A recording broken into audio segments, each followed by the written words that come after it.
Hola, ¿cómo están? Muy buenas tardes. Bienvenidos a esta nueva edición de su programa El Análisis a Otro Nivel. Hoy es lunes 2 de septiembre ya. 2 de septiembre.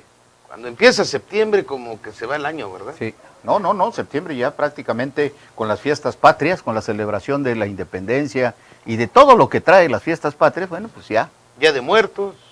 Bueno, Navidad, ya nada, sí. Se acabó. No, bueno, no, Día de Muertos, no. Luego ya viene Día de Muertos, sí, claro. Después, sí. Navidad. A Navidad y viene Santa Claus. Y pues ya estamos aquí en este espacio y le doy la bienvenida a Daniel Flores Meneses, como todos los días que podemos hacer esto para ustedes. ¿Cómo estás? Gracias, muy bien, Miguel. Gracias a Miguel Culebro. Bueno, pues estamos aquí saboreando todavía este proceso político que se está dando en México y que fue el día hoy lunes, que por primera vez, bueno, no, ya no es un informe porque el informe se presentó ayer. Ayer lo entregó el secretario de Gobernación. El secretario de Gobernación, pero ya es algo mensaje, histórico, ¿no? Que sea el día 2 el mensaje, ¿sí? Pero bueno, es parte de esa parafernalia que hemos tenido en la política mexicana durante tantos años, Miguel. Pues bien, el tema de hoy es muy interesante y más interesante va a ser lo que vamos a comentarles, porque Daniel también tiene por ahí un análisis bastante objetivo y creo que vamos a reforzar un poquito más de lo que usted a estas alturas seguramente ya está enterado, ya leyó, ya escuchó en radio, ya vio en televisión. Y bueno, solamente ayudamos un poquito a otra dosis más de información analítica sobre este acontecer y estos episodios de la política nacional y lo que está sucediendo en el país. Y nuestro tema de hoy, pues, la violencia. Son los altos costos de la democracia. Y veíamos, Dani, que pues fue una semana muy convulsionada. La Coordinadora Nacional de Trabajadores de la Educación estiró la liga hasta donde se pudo. Finalmente hubo una serie de protestas, movilizaciones, y ayer concluyó lo que tenía que concluir en el episodio más correcto, que era el de la posición de esta parte recalcitrante del PRD, porque tienen una identidad en el PRD, claro, y las posibles negociaciones que se hayan dado, que se trasladaron a la reforma que tanto protestaban los de la CENTE y no querían que se hiciera. Pues ayer ya quedó aprobado, ¿no? Ya quedó resuelto. Más bien hasta la madrugada de hoy, pero bueno, pues sí. No, pero hoy. Bueno, la verdad es que la violencia que se dio es precisamente por la polarización de los grupos políticos que no quisieran reformar absolutamente nada, es decir, entrar al gatopardismo, es decir, que todo cambie para que siga igual, ¿no? Entonces, pues no. Y la verdad es que México necesita cambios. Podía yo estar o no estar de acuerdo con las reformas que ha presentado el presidente Peña Nieto, pero lo cierto es que sí, México necesita salir del hoyo en donde ha caído durante tantos años. Y sin reformas estructurales como es la política, bueno, por eso este lunes es un día muy especial, quizás sea también de los más especiales que se hayan presentado, yo pienso, en la vida política de nuestro país, porque se dio el mensaje del presidente. Y además es que este mensaje está con él en los dinteles, pues, de las reformas estructurales, como es la política, la educativa que se aprobó esta madrugada, de la ley de evaluación de docentes, y la energética y la hacendaria. Nunca antes, fíjese usted, se había visto un paquete legislativo de cambios como este tan estructurales. Bueno, esto, pues, es muy importante para México, para el gobierno, pero sobre todo para México y los mexicanos, porque de estas reformas, ¿sí?, comenzará pues la nueva clasificación social, económica y política de México, sobre todo para asegurarle a las nuevas generaciones que van a tener un mejor México que el que tuvimos nosotros, ¿no? Que ya no tendremos un México que con el Jesús en la boca de que no hay trabajo, de que no hay esto, de que no hay lo otro, cuando México está catalogado entre las 15 economías más importantes de este planeta, Miguel. Yo creo que por eso es importante este lunes, por eso ha sido importante el mensaje del presidente Peña Nieto, que habló claramente, y sobre todo porque puso los puntos sobre las íes en materia de los opositores que quieren hacer violencia por cualquier cosa, ¿no, Miguel? Pues fíjate que al final yo creo que los costos políticos que representan para ambas partes el poder público constituido con todas sus instituciones, administraron el conflicto, lo mantuvieron en un compás de prevalecer la gobernabilidad y no caer en el juego de la represión que exigían, no solamente pedían, exigían los de la Coordinadora de Trabajadores de la Educación. Indiscutiblemente que esto fue tomando un tinte ya más en su tono exacto, perredista, y al final todas las expresiones dentro y fuera del Poder Legislativo se dieron para cobijar y acuerpar las movilizaciones y las protestas, a la par de lo que también se iban sujetando una serie de nudos y por el otro lado activando una serie de negociaciones o escenarios para las negociaciones. Creo que al haber administrado el conflicto, los de la CENTE estaban convencidos de que no necesitaba el gobierno federal y el poder legislativo del PRD para poder sacar adelante la reforma educativa. Pero abrió el compás. Claro. En aras de la democracia, los escucharon y los escucharon muchas veces, pese al severo daño que le hicieron al Distrito Federal y pese a la confrontación, ya no de ideas ni de ideologías, sino la confrontación física y violenta que obviamente fue sancionada, severamente sancionada, por los habitantes del Distrito Federal. No, sí, y no solo por los habitantes del Distrito Federal, sino también por las otras fuerzas políticas. Lo que yo veo aquí es que las fuerzas de izquierdas que están fraccionadas y que aún todavía militan dentro del PRD, ¿sí? Y que se están seguramente algunos pasando a Morena, ¿sí? Están estableciendo sus cotos de poder, pero no han logrado lo que ellos querían. Yo creo que la estrategia del presidente Peña Nieto, conjuntamente con la estrategia del gobierno del Distrito Federal y del Congreso, fue darles un anuncio, decirles, bueno, vamos a quitar en la extraordinaria esta ley para que platiquemos, ¿sí? Para que vean la voluntad. Lo llevamos hasta el periodo ordinario. Hasta el periodo ordinario, bueno. Pero resulta de que cuando se sientan a las mesas de negociaciones, los líderes de la coordinadora, pues no llevan absolutamente nada. Ninguna propuesta. Ninguna propuesta, por lo tanto, bueno, llevaban una propuesta que le habían entregado al gobernador de Guerrero en mayo, ¿sí?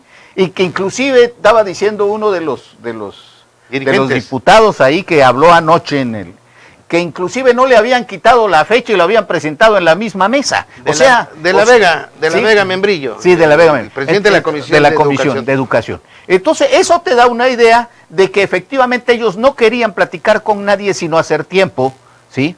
Pero nunca pensaron de que, o si lo pensaron, dijeron, pues ya no tenemos nada que hacer. La situación era de que el PRD en el Congreso, pues pusiera toda la carne al asador en contra de esta reforma, y no fue así, Miguel, porque hubo una fracción del PRD que votó en favor y otra que votó en contra, ¿no? Sí, son 53 perredistas que votan a favor y 41 votaron en contra. Quiere decir que entre ellos mismos hay un desacuerdo, pero hay una parte importante de perredistas que sí está de acuerdo por avanzar con la reforma educativa que busca como un fin específico alcanzar a batir el rezago en esta materia y obviamente pues garantizar la calidad de la educación.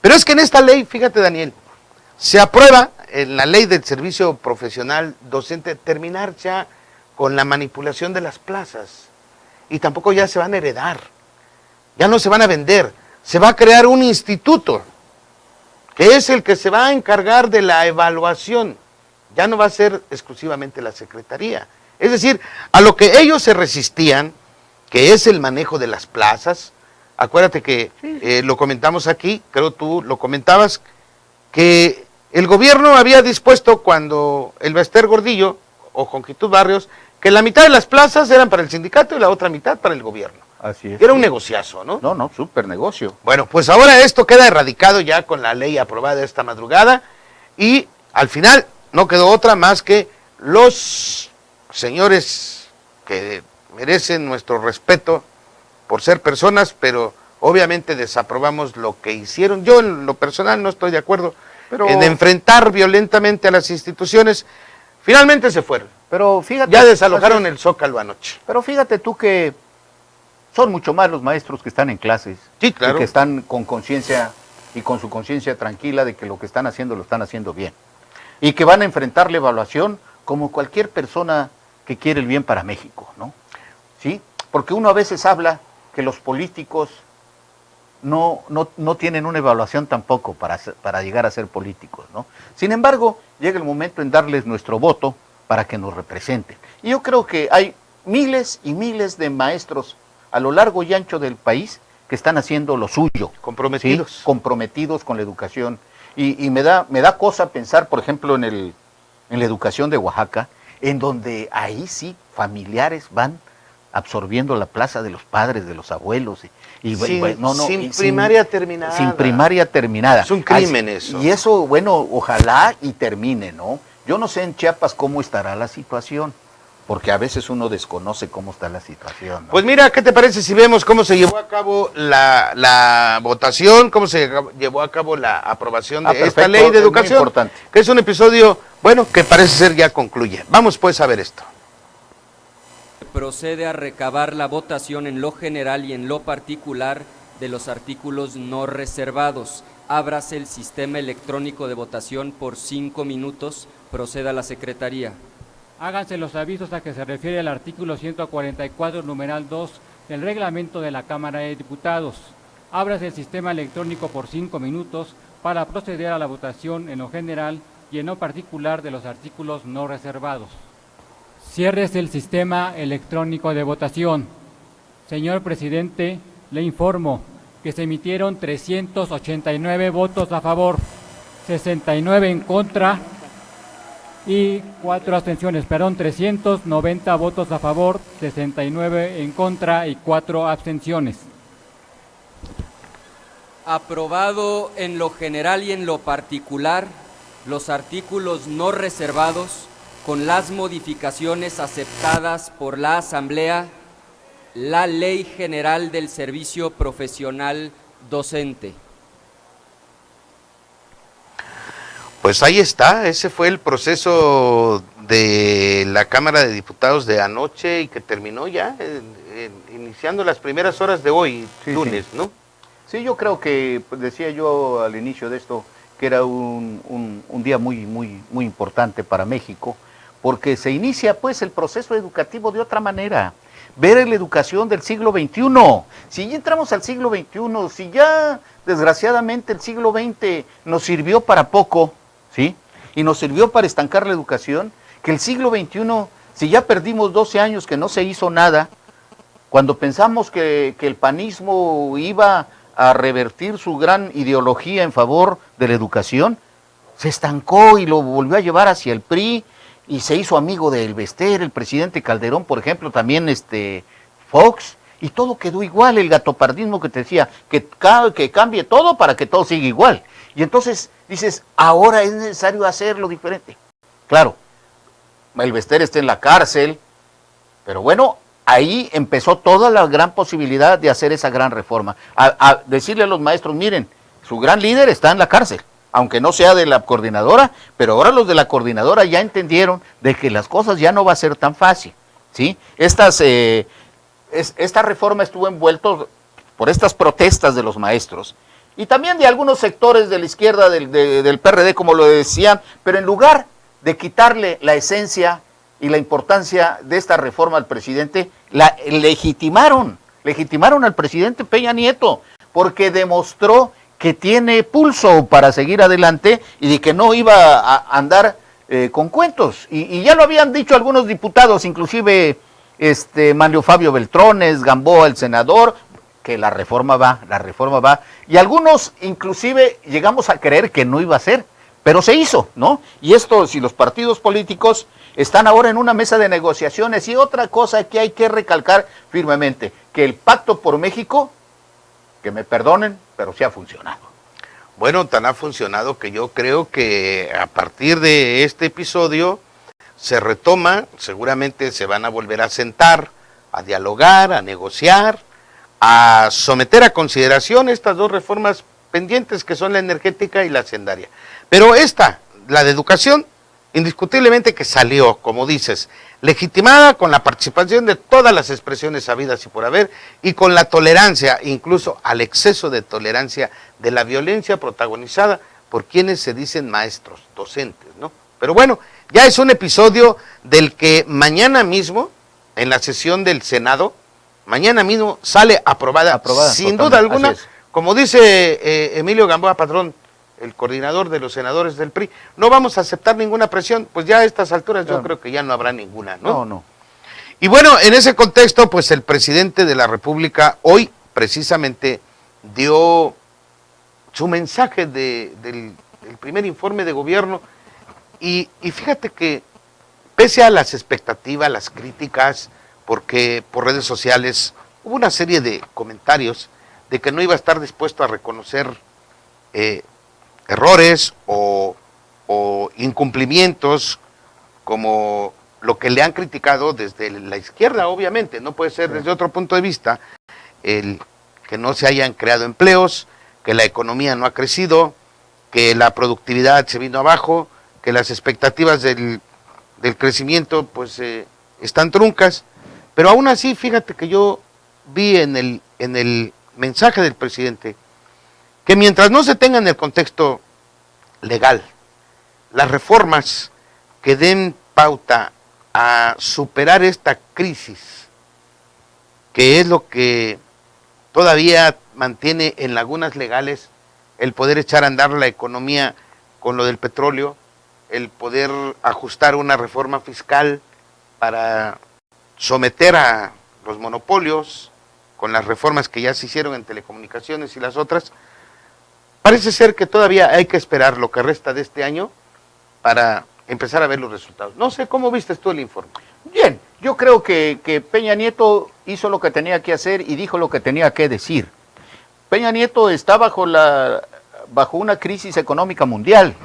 México está sufriendo la economía mundial, no es una economía nada más local. Yo creo que no se han creado fuentes de trabajo porque los grandes capitales, pues sobre todo los golondrinos que salieron, pero han dejado de invertir, no solo en México, en muchas partes del mundo. Pero lo más importante para México es que tiene asideros muy importantes.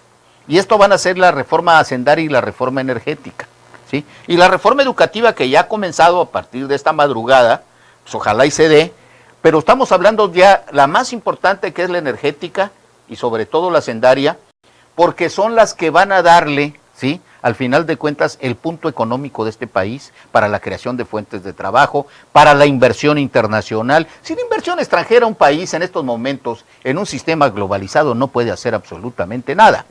Por lo tanto, yo creo que tampoco vamos a ver si se aprueba la reforma de Pemex y todo lo que viene, tampoco vamos a pensar que al otro día México ya resolvió sus problemas, porque esos problemas energéticos, los problemas económicos, toda la economía, se va a venir gradualmente asentando sobre una nueva base. Y lo que está haciendo Peña Nieto es crear una nueva base para enfrentar la problemática. Y esa base no es construir una casa nada más y ponerle pilotes y sobre los pilotes, vámonos. Esa base, que es muy compleja en la economía, va a tardar un tiempo, pero le va a dar seguridad a millones de mexicanos, Miguel. ¿Sabes qué me resulta interesante? Que antes de finalizar la semana pasada, empresarios rusos se apuntan para invertir en Pemex una vez de que ya esté aprobada la reforma energética. Pero estamos hablando de empresas de un país cuyo sistema político, el socialismo, con una combinación comunista, pero prevaleciente el socialismo, bueno, pues ahí la riqueza compartida parece ser que dio un vuelco. ¿Ahí tienes a Cuba? Y Cuba igual, ¿no? Sí. Permitiendo la iniciativa privada en la explotación y exploración de los pozos de aguas Claro. profundas. Y Si en no México, sí, no, digo, hay por un posiciones- falso nacionalismo, que ya basta de cachondeos del nacionalismo, ya no se puede. Estamos prácticamente en un nuevo México, el México de los niños y de los jóvenes, ¿no? Y que lo que tenemos que hacer nosotros, y lo está haciendo Peña, es enderezar el rumbo. Cuba, como tú bien lo dices, está Brasil, Cuba, casi todos los países han abierto, ¿sí? Para que entren los capitales a buscar petróleo, ¿sí?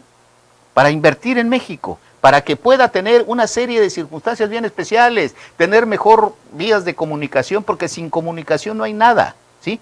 Entonces yo creo que estamos pues en el dintel, por eso decía yo que era muy importante, el día este lunes fue muy importante, este 2 de septiembre, fue muy importante para México, para la historia, la nueva historia que se va a volver a escribir.